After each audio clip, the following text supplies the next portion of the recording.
posso clamar,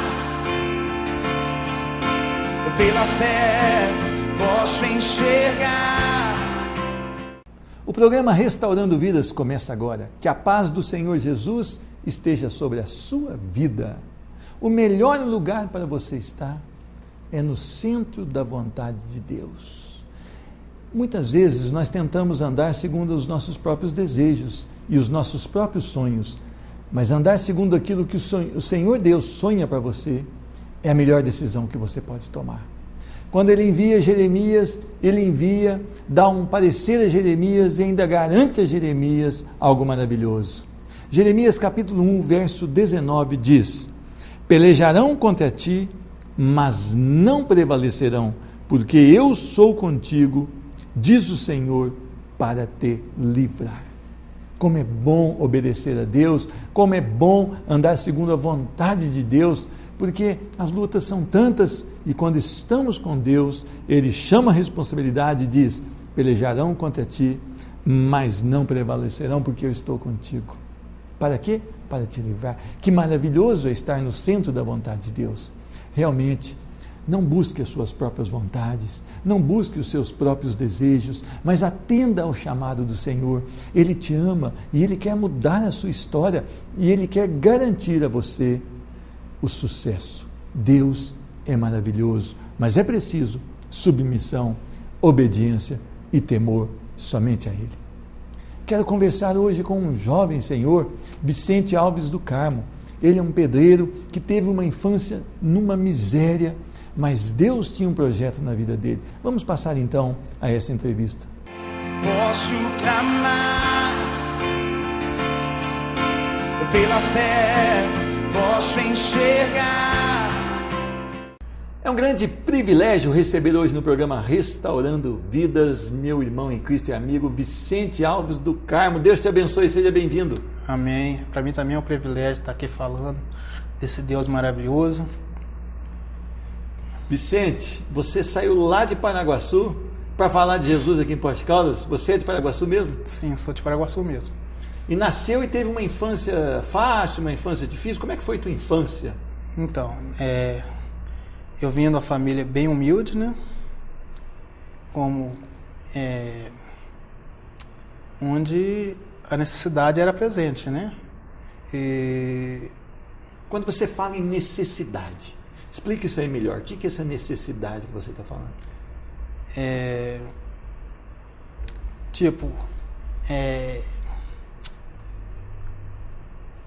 Quando eu, uns 2, 3 anos, a casa onde eu vivia, ela veio desabar e fomos morar com a minha avó.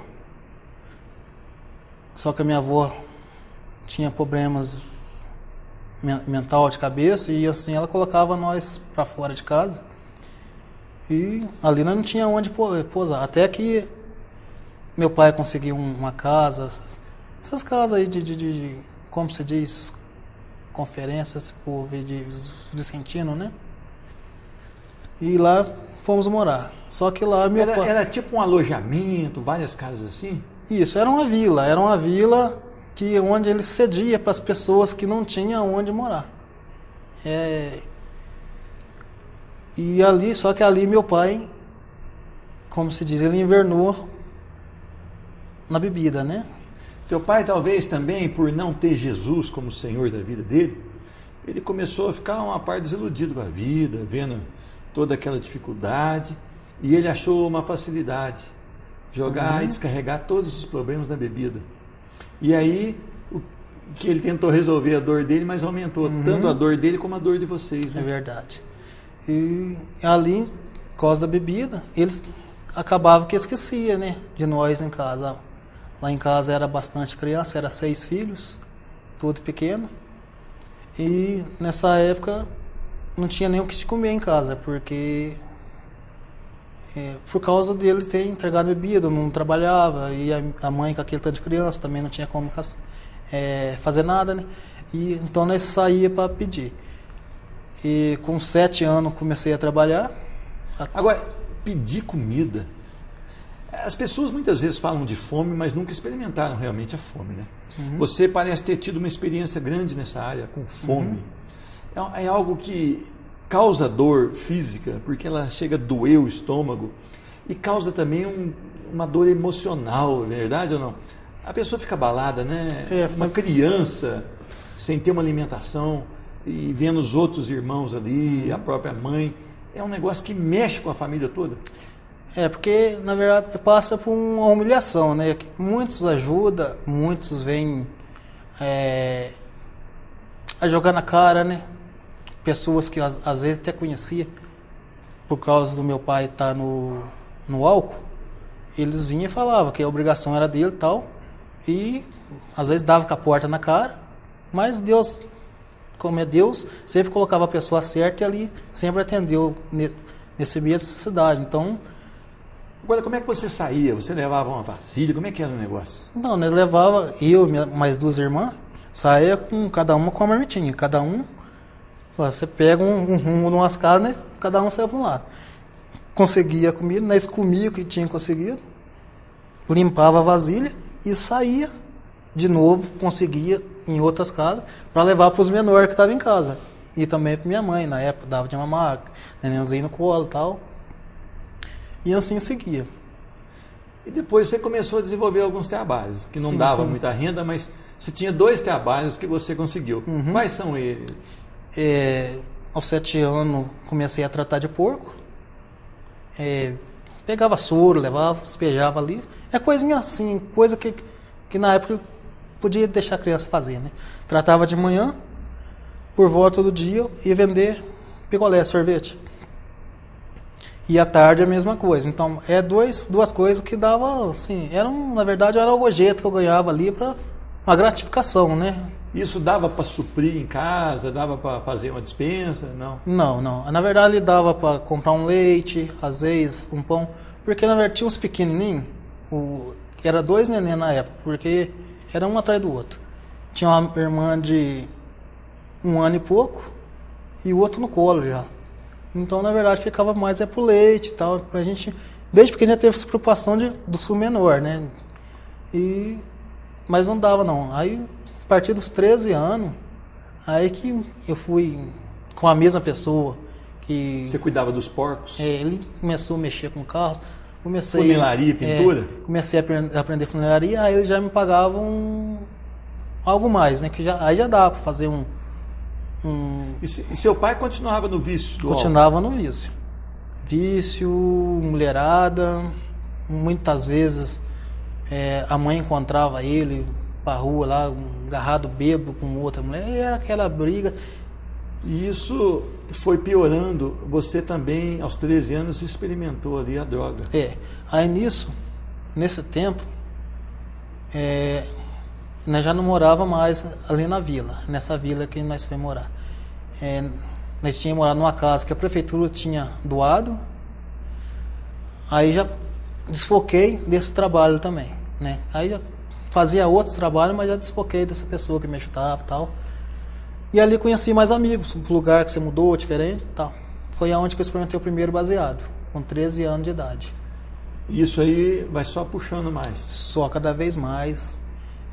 Vem maconha, cola, cocaína, e assim uns atrás do outro, né? E nesse tempo seu pai ficou enfermo. O que aconteceu com seu pai? Então, isso já 15 para 16 anos. Ele ficou doente, uma forte dor de garganta. Ele vinha tendo algum tempo, só que nunca procurou. Aí quando ele foi procurar, foi constatado um câncer de laringe, de garganta, né? 5 meses ele fez tratamento aqui em Campinas, aqui para frente aqui, né? Mas como já estava bem adiantado, o câncer acabou virando leucemia também por causa da falta de alimento. Acho que, não sei, tudo complicou. Tudo complicou. Aí veio a falecer. Mas antes de falecer, ele pediu uma coisa para você. O que ele te pediu? Então, ele sabia que eu era viciado, chegou em mim e pediu para mim deixar as drogas, até porque ele ia precisar de mim ajudando a cuidar dos mais novos na casa e tal. Esse foi o pedido que ele fez no seu leito. Agora, interessante também é que você não parou as drogas e você também arranjou mais um vício, que era a prostituição. Então, com esse pedido dele eu tentei parar, tal. Mas é como o vício é forte, a gente, né? Sem Jesus ainda? É. Aí veio que eu fui procurar alguma coisa para me substituir, né? Aí comecei a beber bebida alcoólica. Preferindo, lógico, a vodka, que foi que eu adaptei mais. Só que nisso, em vez de deixar, acabei me viciando. Você tentou usar a vodka para largar da droga. Acabou ficando com os dois e ainda... Fiquei com os dois. Em maior quantidade. Em maior quantidade. Foi a prostituição. Foi para buscar coisas mais fáceis.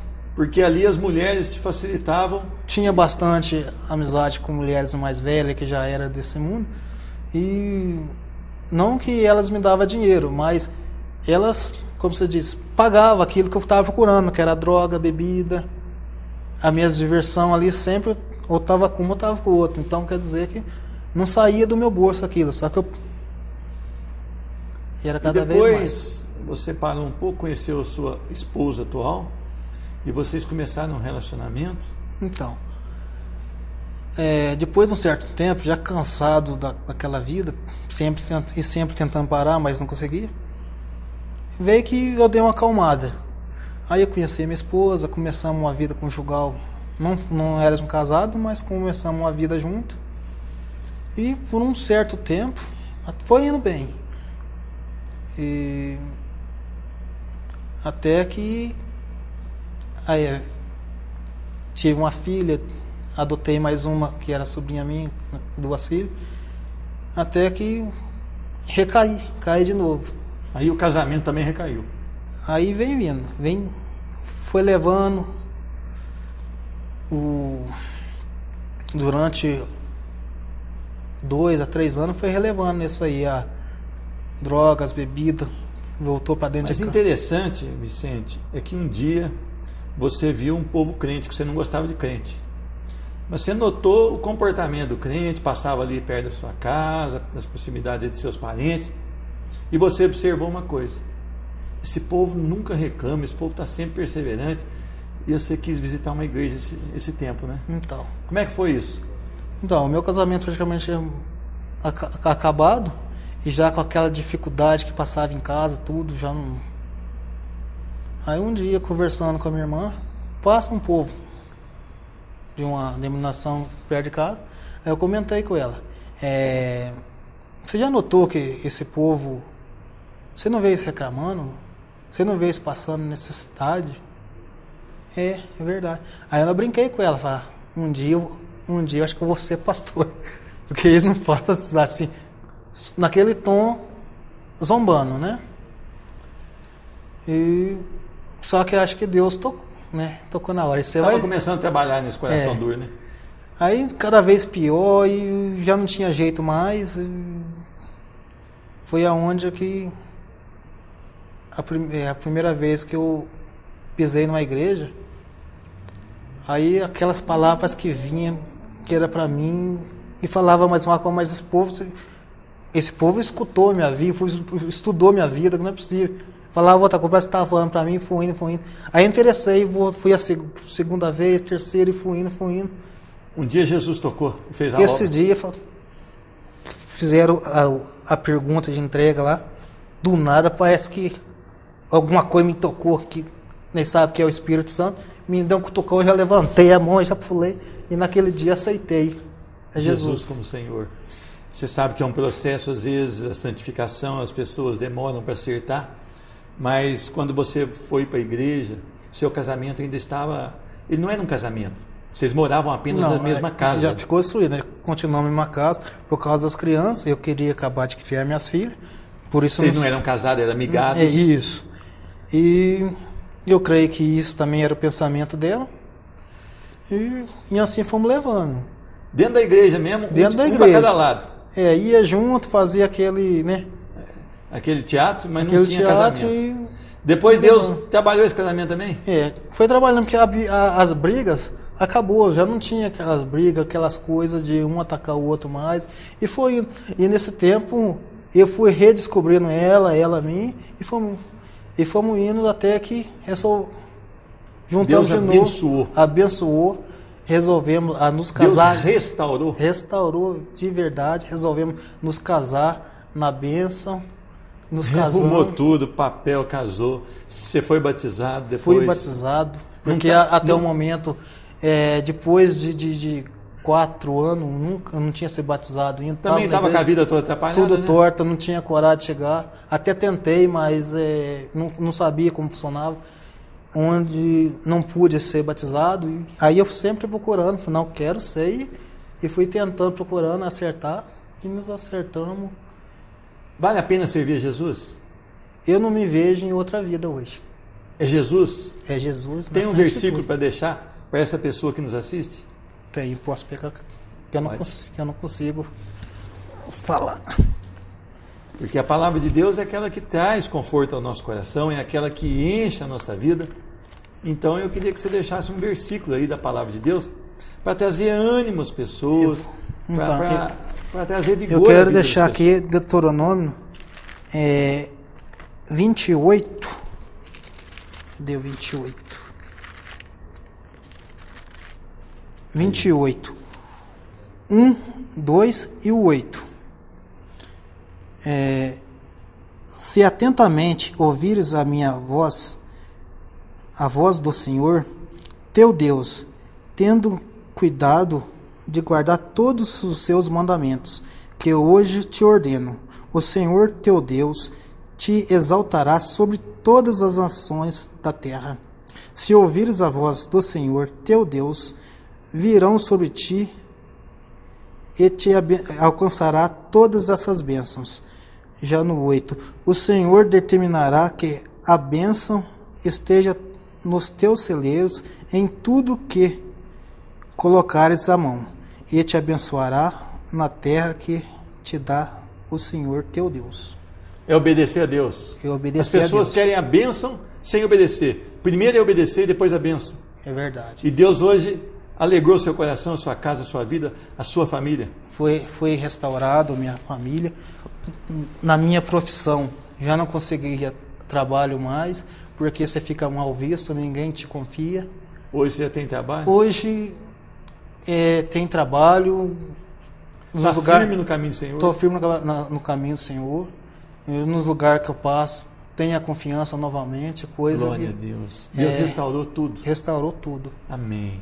Vicente, muito obrigado pelo teu carinho, pela tua presença. Que Deus te abençoe e que você continue sempre no caminho do Senhor. Amém. Amém? Amém. O programa Restaurando Vidas volta já já. Posso clamar pela fé, posso enxergar.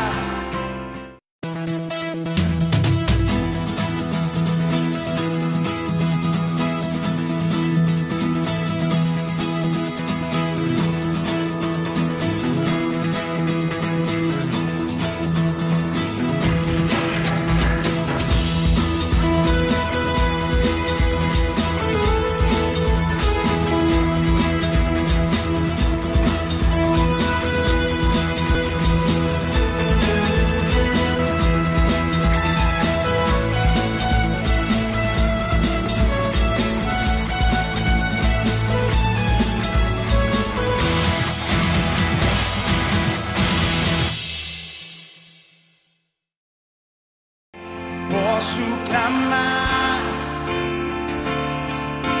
pela fé, posso enxergar. Quero meditar em um texto da palavra do Senhor que se encontra no livro de Salmos. Salmo número 1, um texto muito conhecido. Diz a palavra do Senhor: bem-aventurado o homem que não anda no conselho dos ímpios, não se detém no caminho dos pecadores, nem se assenta na roda dos escarnecedores. Antes, o seu prazer está na lei do Senhor, e na sua lei medita de dia e de noite. Ele é como árvore plantada junto à corrente de águas, que no devido tempo dá o seu fruto, e cuja folhagem não murcha, e tudo o que ele faz será bem sucedido. Os ímpios não são assim, são porém como a palha que o vento dispersa. Por isso, os perversos não prevalecerão no juízo, nem os pecadores na congregação dos justos, pois o Senhor conhece o caminho dos justos, mas o caminho dos ímpios perecerá. Amém. Eu quero orar. Senhor Deus, muito obrigado, porque a Tua palavra vem como um renovo para as nossas vidas. Abençoa essa pessoa que está assistindo o programa Restaurando Vidas e abençoa também a sua família. É no nome de Jesus que eu peço. Fala através desse texto. Amém. Todo mundo quer o segredo do sucesso. Talvez você, antes de sair da sua casa, você busque alguma informação num telejornal. Alguns até leem horóscopos, mandam tirar cartas, fazem alguma coisa para tentar ser feliz. Outras pessoas fazem até um martírio no próprio corpo, elas tentam de alguma forma, pelo sofrimento, alcançar a graça, alcançar a misericórdia do Senhor, mas isso não é assim que funciona. Se você realmente quiser ser uma pessoa de sucesso, uma pessoa bem-aventurada, e quando a Bíblia diz aqui bem-aventurada é extremamente feliz, você precisa tomar alguns cuidados, você precisa tomar decisões sérias. A palavra do Senhor, ela começa aqui tratando que a pessoa não deve estar junto àqueles que não temem ao Senhor. Bem-aventurado o homem que não anda no conselho dos ímpios. Ímpio é aquela pessoa que não teme ao Senhor, aquela pessoa que gosta de praticar aquilo que não é direito, uma pessoa que realmente é contrária a Deus. Você, quando vai pedir um conselho, você, quando vai buscar ali algo para a sua vida, um plano, e você quer expor isso a alguém, você quer buscar sabedoria de alguém, você tem procurado quem? Nós muitas vezes perdemos muito tempo. Ao invés de procurarmos alguém que tem uma orientação cristã, alguém que vive pelo poder do Espírito Santo, nós perguntamos àquelas pessoas que não têm nenhum relacionamento com Deus, que não têm sequer o temor a Deus. Essa pessoa não pode preencher seu coração e não pode te dar um conselho favorável. A palavra de Deus também diz que nós não devemos nos deter no caminho dos pecadores. A pessoa que ama o pecado é uma pessoa que gosta de transgredir a palavra do Senhor. A pessoa sabe que está errada, mas ela gosta daquilo, ela ama fazer tudo ao contrário daquilo que o Senhor espera. Essa pessoa, você não deve se deter e parar junto com ela. Você deve tomar cuidado. Diz a palavra que as más conversações, elas corrompem os bons costumes. E nós temos que tomar muito cuidado quando nós nos detemos no caminho dos pecadores e começamos a ser o quê? Trabalhado pelas opiniões, pelas atitudes daquelas pessoas. Você tem que tomar muito cuidado.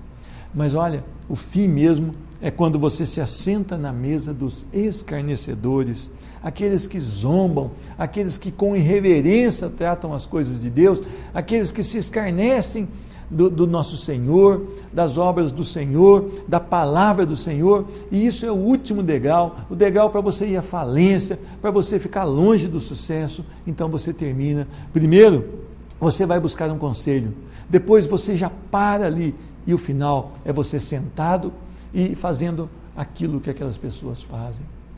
Nós não devemos tomar essas decisões, porque essa decisão é uma decisão que não nos fará bem-aventurados, muito pelo contrário. Nós seremos muito infelizes e você terá grandes dores pela frente. A palavra do Senhor diz agora, para você estar feliz, para você viver feliz, viver alimentado, está aqui um bom conselho para você. Antes o seu prazer está onde? Na lei do Senhor. Você já buscou a instrução divina? Você tem prazer, você ama as instruções que o Senhor deixou? Não está falando aqui dos 10 mandamentos, mas está falando aqui de toda a instrução que o Senhor deixou. O Senhor Deus, Ele tem uma resposta para todas as áreas da sua vida através da Bíblia. A Bíblia não contém a palavra de Deus, mas ela é a palavra de Deus. Algumas pessoas, algumas seitas, elas usam um versículo ou outro e dizem-se cristãs, não são cristãs. Se você é cristão, você ama toda a palavra de Deus e você procura alinhar a sua vida pela palavra de Deus. A palavra de Deus, ela cura, ela restaura, ela salva, ela modifica, ela traz ânimo, traz vigor e tem consolo aqui para você. O seu prazer deve estar na lei do Senhor. E diz ainda mais, e na sua lei medita de dia e de noite. Você tem meditado na palavra do Senhor? Meditar não é apenas ler, mas é se deliciar, é começar a pensar, é começar a desenvolver a palavra do Senhor no seu coração, é começar, olha, a ter como regra de vida a palavra do Senhor.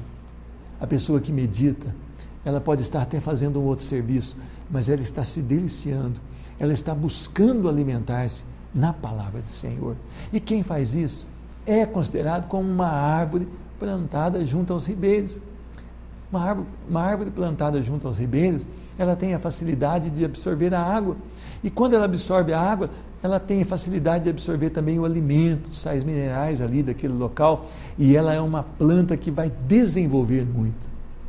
Você já pensou nisso? Que a palavra do Senhor é que realmente pode te dar vida e te dar vida em abundância. Aquele que medita na palavra do Senhor dia e noite, ele é considerado uma árvore que cresce, uma árvore que dá frutos. Uma pessoa pode se dizer cristã, mas ela tem que apresentar frutos, tantos frutos do Espírito: paz, alegria, bondade, benignidade, benevolência, domínio próprio, mansidão, como também ela levar frutos que agradem ao Senhor. Você muitas vezes, você olhando uma árvore de longe, pelas folhas você não sabe que árvore é, mas pelos frutos você identifica a árvore. Que tipo de árvore você tem sido? Uma árvore que produz bons frutos, que produz frutos em abundância, ou uma árvore que está ali estéril, e ainda que quando apresenta frutos, esses frutos são péssimos? Eu queria que você pensasse muito nisso. É preciso produzir frutos, e a folhagem não murcha. Não sei se você já viu uma árvore murcha, mas a aparência dela é uma aparência de sofrimento, a aparência dela é uma aparência de derrota, a aparência dela, ela leva a você a pensar na morte. Aquela árvore não vai resistir, ela vai morrer. Mas a aparência do cristão verdadeiro, a aparência daquele homem, daquela mulher que amam a Deus é diferente. Em meio às tribulações, ela glorifica a Deus. Em meio às dificuldades, há uma esperança para ela, porque ela crê no Deus vivo, no Deus que pode todas as coisas. E essa árvore tem uma aparência maravilhosa. Ela não é movida pelas circunstâncias, mas ela está bem enraizada junto às torrentes de água. E a palavra do Senhor então termina: e este será bem-sucedido em tudo quando fizer. Que maravilha! Essa árvore tem crescimento.